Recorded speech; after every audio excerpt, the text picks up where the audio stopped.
biz Antep fıstığı şamdürüm yapacağız. Hadi başlayalım. Malzemelerimiz bunlar.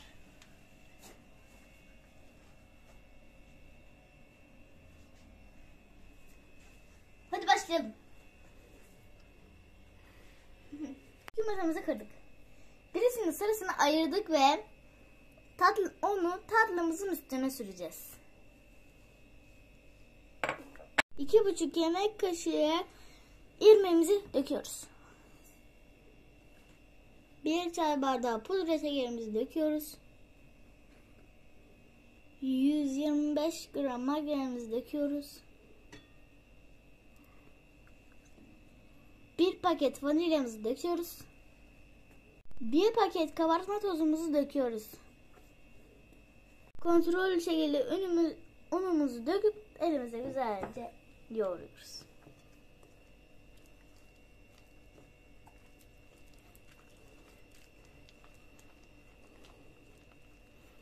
Bakın hamurumuz nasıl? Elimize çok az yapışmıyor yani, çok az. Biraz daha olunca elimize yapışmaması lazım. Bakın. Böyle yaptığınızda elinizden çıkması lazım. Bakın. Bütün onları sıyırmanız lazım tepsideki. Eğer onlar da yetmiyorsa biraz daha koymanız gerekiyor. Hamurumuzu ikiye bölüyoruz.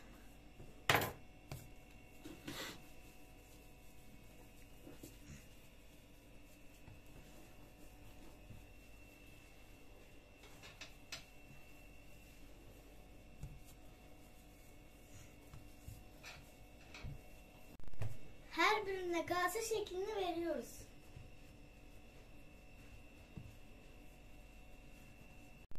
Birine cevizli kadayıfımızı koyuyoruz. Diğerine de Antep kadayıfı koyuyoruz.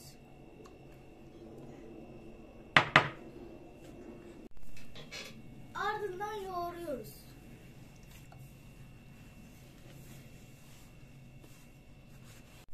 Cevizler iyice karışana kadar yoğuruyoruz.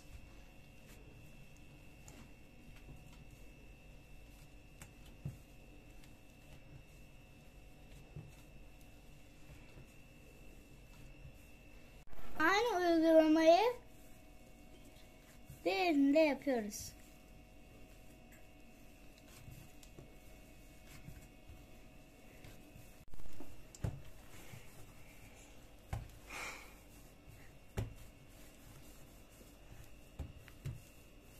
Antep fıstıklı hamurumuz oldu. Cevizli gibi aynı 5'e bölüyoruz.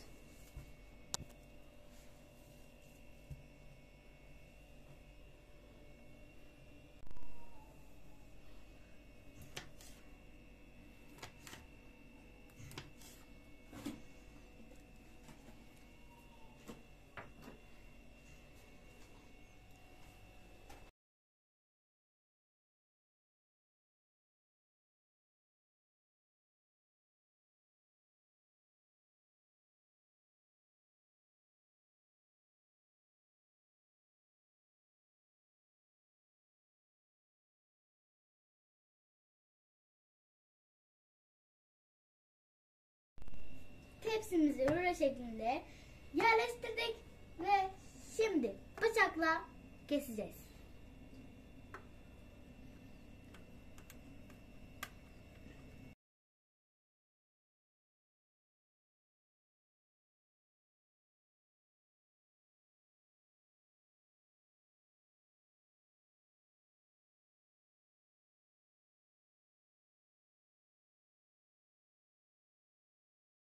Yumurtamızın sarısını sürüyoruz.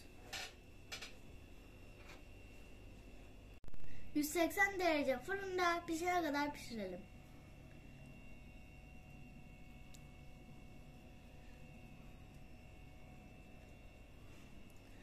3 su bardağı suyumuzu şekerimizin içine döküyoruz. Ocağımıza şerbetimizi yapmaya başlıyoruz. Kaynamaya başladığında limonumuzu sıkıyoruz.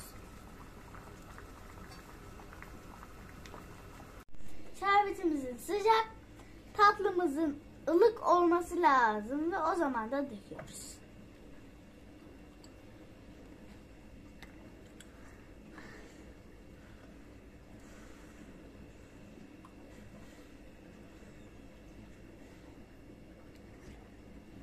Şerbetimizin tamamını döktük. Tatlımızın onun çekmesini bekliyoruz.